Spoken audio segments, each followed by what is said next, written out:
नमस्कार आप सभी को, वेलकम बैक। आज का टॉपिक कलर ब्लाइंडनेस रहने वाला है, जिसको हम रंग अंधता भी कहते हैं। और रिसेंट टू टॉपिक्स भी हमारा आइज रिलेटेड यानी कि हमारे सेंसेस के रिलेटेड ही था। तो कंटिन्यू करते हैं बिना टाइम वेस्ट किए। और ये हाइलाइटर बाबू को मैं चूज़ कर लूँ। ठीक है। अकॉर्डिंग टू आरसीआई यानी कि रिहैबिलिटेशन काउंसिल ऑफ इंडिया, ये मैंने वहाँ से उनके मैनुअल से जो डाटा उठाया है, मैं उसके अकॉर्डिंग आपको ये टॉपिक कवर करवा रहा हूँ। एनसीईआरटी एंड ये डैश यहाँ पर एक पर्टिकुलर यूनिवर्सिटी का नाम था जो काफ़ी एनसीईआरटी बेस्ड है। कुछ पर्टिकुलर लाइंस वहाँ से भी उठाई गई है, जिसका नाम मैंने हाइड कर दिया है। Colour blindness is a visual condition in which a person has difficulty in identifying or differentiating certain colors even though visual acuity may be normal. It occurs due to a defect in the cone cells of retina. Color blindness is not considered a disability under RPWD act 2016, यानी कि इसका मतलब ये है कि इसको special as a disability consider नहीं किया गया है आरपीडब्ल्यूडी एक्ट के अंडर में। बट ये आपकी आइज रिलेटेड जो इम्पेयरमेंट है उससे रिलेटेड है, और हमारे स्पेशल एजुकेशन से काफ़ी इंपॉर्टेंट है उसके पॉइंट ऑफ व्यू से। कि कलर ब्लाइंडनेस वो कंडीशन है जिसमें पर्सन को डिफिकल्टी होती है कलर्स को पहचानने में, क्योंकि वो रिकॉग्नाइज नहीं कर पाता है अलग अलग कलर्स को, या जो उसका विजन है वो सिंगल कलर के ऊपर डिपेंडेंट हो जाता है। या फिर उसको, जैसे हमारे बहुत ही फेमस पर्सनालिटी है मार्क जुकरबर्ग, जो फेसबुक है जिनका, उनको सब कुछ ब्लू दिखाई देता है, उनको कलर ब्लाइंडनेस है। तो सेम वैसे ही ये एक रेटिना की प्रॉब्लम है, जिसमें जो उसके कोन सेल्स होते हैं रेटिना में, आइज के अंदर जो रेटिना होता है उसके कोन सेल्स होते हैं, वो किसी कारण से डिफेक्ट हो जाते हैं, जिस कारण पर्सन को कलर ब्लाइंडनेस या से रिलेटेड इंपेयरमेंट देखने को मिलती है। अब इसके क्या क्या टाइप्स हैं। पहला टाइप है red green colour blindness, most common, की सब कुछ लाल और हरा रंग का दिखना जो सबसे मोस्ट है, और ये कलर ब्लाइंडनेस का पहला टाइप है। सेकंड है ब्लू येलो कलर ब्लाइंडनेस, जो इसका सेकंड टाइप है, जिसमें ब्लू और येलोइश कलर का सब कुछ दिखाई देता है पर्सन को, जो भी पर्सन इस इंपेयरमेंट से जूझ रहा है। और थर्ड है टोटल कलर ब्लाइंडनेस, जिसको हम एक्रोमेटोपेसिया भी कहते हैं, या एक्रोमेटोप्सिया एक्रोमेटोप्सिया भी कहा जाता है, जो सबसे रेयर है, कि जिसमें टोटल कलर ब्लाइंडनेस, किसी भी प्रकार का कोई भी रंग दिखाई नहीं देता है। क्या सिम्टम्स हैं इसके। पहला है difficulty in identifying certain colours, ये तो आपको डेफिनेशन से ही बहुत इजीली समझ में आ गया होगा। सेकंड है confusion between red and green और ब्लू एंड येलो, कंफ्यूजन रहना लाल या हरे रंग में और नीले और पीले कलर में। Difficulty in colour based learning activities, कोई किसी भी प्रकार की, फॉर एग्जांपल आपने किसी भी बच्चे को कोई अपॉर्चुनिटी प्रोवाइड करवाई क्लास के अंदर, या कोई भी उसको टास्क प्रोवाइड करवाया उसकी नीड के अकॉर्डिंग। अब बच्चे को कलर ब्लाइंडनेस भी है अदर डिसेबिलिटी के साथ या किसी भी अदर इम्पेयरमेंट के साथ में, तो उस बच्चे को काफ़ी प्रॉब्लम रहने वाली है उस एक्टिविटी को परफॉर्म करने में। फॉर एग्जांपल ड्राइंग के जो हम टास्क प्रोवाइड करवाते हैं क्लासेस में, उसमें बच्चा कलर फिलिंग नहीं कर पाएगा, बेसिक सी चीज़ नहीं कर पाएगा। इवन दो वो बेसिक जो जैसे हम होम डिज़ाइन करवाते हैं उसमें कलर फिलिंग का भी आप कहोगे, तो वो उस चीज़ को भी फिलिंग नहीं कर पाएगा, क्योंकि उसको कलर ब्लाइंडनेस है। और सबसे ज़्यादा डिफिकल्टी उसको फेस करने की मिलेगी इन्हीं टीम थ्री टाइप्स में। और इससे जो रिलेटेड एक्टिविटीज़ हैं इस इम्पेयरमेंट के कारण वो भी परफॉर्म नहीं कर पाएगा।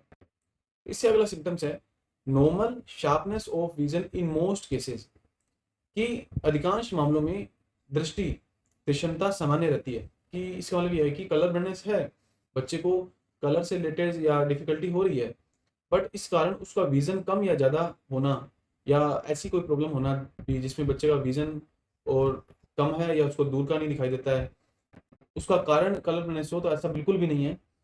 कि अधिकांश मामलों में जो उसका विजन है बच्चे का या किसी भी पर्सन का जिसको कलर ब्लाइंडनेस है, वो नॉर्मल ही रहता है।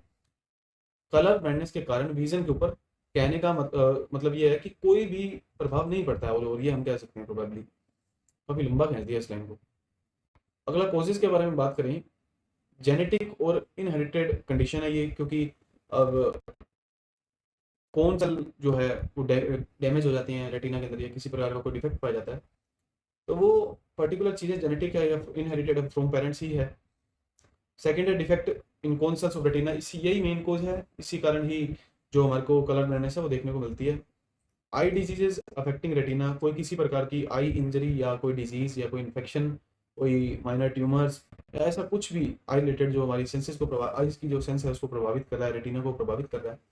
एजिंग, बढ़ती एज के साथ कैटरैक्ट और ये सब चीज़ें तो हमारे को बेसिकली देखने को मिलती है कि जैसे जैसे पर्सन की एज बढ़ रही है उसको मोतियाबिंद देखने को मिल रहा है। वैसे वैसे कलर ब्लाइंडनेस की सिम्टम्स भी कुछ केसेस में देखने को मिले हैं। Side effects of some medicine, कुछ दवाइयों के दुष्प्रभाव भी कह सकते हैं इसके जो एक कारण बने कलर ब्लाइंडनेस के लिए। प्रिवेंशन के बारे में बात करेंगे। पहला है genetic colour blindness can not be prevented. Mainly कह सकते हैं कि अनुवांशिक रंग अंधता की रोकथाम संभव नहीं है कि किसी को फ्रॉम बर्थ ही या उसके फ्रॉम हेरिटेंस ही उसको कलर ब्लाइंडनेस की प्रॉब्लम फेस करने को मिल रही है, तो उसको कंट्रोल करना या एक प्रकार से बचाव करना ना के समान होता है। सेकंड है किसी को इनहेरिटेड नहीं है और थ्रो इन्वायरमेंट यानी कि इन्फेक्शंस के थ्रू हो रहे हैं, तो उसका प्रिवेंशन रखेंगे हम रेगुलर आई चेकअप्स के थ्रू, और जो आइज है उसको प्रोटेक्ट करेंगे कि किसी प्रकार की कोई इंजरी ना हो, और इन्फेक्शन से बचाव रखेंगे। और अगर कोई किसी प्रकार का भी कोई सिम्टम देखने को मिल रहा है तो उसका अर्ली ट्रीटमेंट लेंगे प्रोफेशनल्स के द्वारा। ट्रीटमेंट क्या है कि इसका परमानेंट मेडिकल क्योर तो नहीं है, but use of special colour filter glasses होते हैं जो ये एज एड्स काम आते हैं हमारे, कि कुछ स्पेशल ग्लासेस का यूज करना जिससे कुछ कलर्स को रिकॉग्नाइज किया जा सके। Use of labels, symbols and patterns instead of colours, की रंगों के स्थान पर चिन्ह, प्रतीक या पैटर्न का प्रयोग करना। जिस भी बच्चे को, जिस भी पर्सन को कलर ब्लाइंडनेस की प्रॉब्लम है, अब उसको कलर रिकॉग्नाइज करने में प्रॉब्लम होगी, तो हम उनके लिए कुछ लेबल्स का यूज करेंगे जिससे हम डायरेक्शंस वगैरह भी समझा सकें उनको, या कह सकते हैं कि कुछ सिंबल्स के थ्रू कोई आकार, कोई डायग्राम्स या कोई किसी प्रकार की जो 3D चीज़ें हैं वो समझा सकें जहाँ भी कलर्स का यूज़ हो रहा है, और उन चीज़ों को कवर करते हुए इन सब एड्स का यूज़ के द्वारा बच्चे को उस चीज़ को समझा सकें या किसी नॉर्मल पर्सन को बता सकें। अगला है असिस्टिव टेक्नोलॉजी एंड एप्स। कुछ ऐसे एप्स हैं जो या कुछ असिस्टिव टेक्नोलॉजी, ये हेल्पफुल चीज़ें हैं एज अ एड, और कह सकते हो कि हेल्पफुल एड ही है कि थोड़ा बहुत हेल्प करती हैं कलर्स को रिकॉग्नाइज करने में या आपको गाइडेंस प्रोवाइड करने में। काउंसलिंग की जाती है और अवेयरनेस प्रोवाइड करवाई जाती है प्रोफेशनल्स के द्वारा, भी सचेत रहें, ऐसी प्रॉब्लम्स भी सोसाइटी के अंदर देखने को मिलती है। और उसके लिए हम क्या क्या चीज़ें या क्या क्या प्रिवेंशन कर सकते हैं, जो भी आईज रिलेटेड प्रोफेशनल्स हैं उनके द्वारा सजेस्टेड होती हैं वो सब चीज़ें। आपका एज ए स्पेशल एजुकेटर क्या रोल रहेगा जिस भी बच्चे को कलर ब्लाइंडनेस है क्लासरूम के अंदर, आप एज ए स्पेशल एजुकेटर हैं तो आपका क्या भूमिका रहेगी। पहला है identify colour vision difficulty early, कि जिस भी बच्चे को प्रॉब्लम है कलर ब्लाइंडनेस की, तो हम उसकी डिफिकल्टी को अर्ली डायग्नोसिस कर लेंगे, उसकी शीघ्र ही पहचान करेंगे, और फिर हमको उसकी नीड के अकॉर्डिंग ही अपॉर्चुनिटी प्रोवाइड करवानी है, टास्क प्रोवाइड करवानी है, और उसकी लर्निंग को इंक्रीज करवाना है। सेंसिटिव रहेंगे ऐसे बच्चों के प्रति कि उनकी इंपेयरमेंट्स के प्रभाव के कारण बच्चों में कोई किसी प्रकार का नेगेटिव इम्पैक्ट ना देखने को मिले। अवॉइड कलर ओनली इंस्ट्रक्शंस, कि जो सिर्फ कलर्स के द्वारा इंस्ट्रक्शंस होते हैं कुछ, उनको अवॉइड किया जाए, और सिंबल्स, इन सब चीज़ों का यूज़ किया जाए, कुछ शेप्स का, टेक्स्ट लेबल्स का, या कुछ ऐसे कॉन्ट्रास्ट का यूज़ किया जाए जिससे उनको समझने में आसानी हो। एकेडमिक सपोर्ट प्रोवाइड करवाएंगे, और बैरियर फ्री एनवायरनमेंट रखेंगे कि उनकी इम्पेयरमेंट के कारण उनकी लर्निंग के पे ज़्यादा इम्पैक्ट ना पड़े, और अगर पड़ रहा है तो टाइम के रहते या समय समय रहते हम उन चीज़ों को इम्प्रूव करवाएं। Develop confidence and social skills सबसे इंपॉर्टेंट है। मेनली सोसाइटी में या किसी भी क्लासरूम के अंदर बच्चों को अपनी डिसेबिलिटी के कारण, अपनी इम्पेयरमेंट के कारण बहुत सी सोशल प्रॉब्लम्स देखने को मिलती हैं। उनका जो कॉन्फिडेंस है वो बिल्ड नहीं हो पाता है, वो अपने आप को एक प्रकार से पिछड़ा महसूस करते हैं अपनी डिसेबिलिटी के कारण। हमको इन सब चीज़ों को हटाकर बच्चों को हमेशा एनकरेज ही करना है। हम बच्चे को उसकी नीड के अकॉर्डिंग अपॉर्चुनिटीज प्रोवाइड करवा के हमेशा उसको कंसीडर करेंगे एज नॉर्मल पर्सन। किसी भी प्रकार की कोई नेगेटिविटी उसकी डिसेबिलिटी या किसी भी इम्पेयरमेंट के कारण उसको प्रभावित ना करे नेगेटिवली। अगला है sit student where instructions are clearly heard.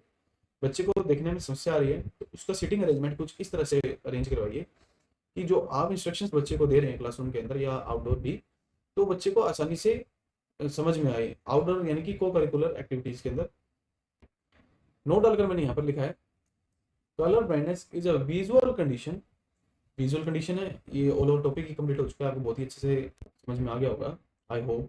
नहीं हुआ तो आप कमेंट सेक्शन में मेरे को बता सकते हैं, ये नोट्स की पीडीएफ भी आपको प्रोवाइड करवा दी जाएगी। तो नोट में लिखा है कि colour blindness is a visual condition, ये विजुअल कंडीशन है that is found more commonly in boys and girls, boys then in girls, की बॉयज में ज़्यादा देखने को मिलती है in comparison to girls, as it is usually an X linked genetic disorder. ये हम सबको पता है कि मेल के अंदर एक्स वाई फैक्टर होता है और फीमेल के अंदर एक्स एक्स जो जेनेटिक फैक्टर होता है। तो कलर ब्लाइंडनेस मेनली बॉयज के अंदर, मेल के अंदर एक्स जेनेटिक रिलेटेड फैक्टर है, ये डिसऑर्डर है। People with colour blindness have difficulty identifying certain colours, basic सी चीज़ है, बता दिया है कि कलर्स को रिकॉग्नाइज करने में दिक्कत होती है। Even though there visual sharpness में भी नॉर्मल, उनका विजन जो है वो नॉर्मल रहता है, कोई किसी प्रकार का प्रभावित नहीं होता है कलर ब्लाइंडनेस के कारण। Some well-known personalities like Mark Zuckerberg is colorblind. He has mentioned that many colors appear blue to him. उन्होंने ये बताया है, मार्क जुकरबर्ग जो फेमस पर्सनालिटी है, जिनका मेटा है, फेसबुक है, जो एक प्रकार का सोशली प्लेटफॉर्म है, उन्होंने बताया कि उनको सारे कुछ कलर्स अपीयर होते हैं, यानी कि दिखाई पड़ते हैं ब्लू कलर टाइप में, और उनको लमसम हर चीज़ ब्लू कलर की दिखाई देती है। Due to problems in recognizing traffic signal colors, color blind person are generally not issued a driving license. ये एक बार क्वेश्चन पूछा गया था डीएसएसबी में कि किन पर्सन्स को ड्राइविंग लाइसेंस इशू नहीं होता है मेनली, तो उसमें ये क्वेश्चन था कलर ब्लाइंडनेस का भी, और उसके साथ साथ अदर इम्पेयरमेंट का भी था।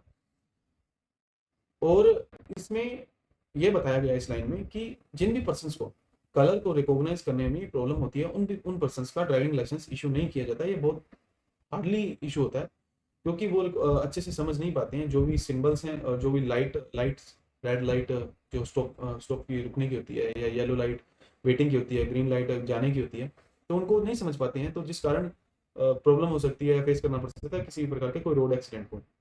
इस कारण उनका ड्राइविंग लाइसेंस इशू नहीं किया जाता है।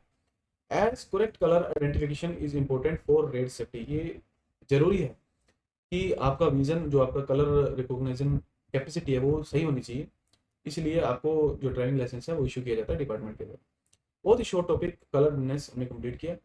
मिलेंगे एक नए टॉपिक के साथ, तब तक के लिए थैंक यू।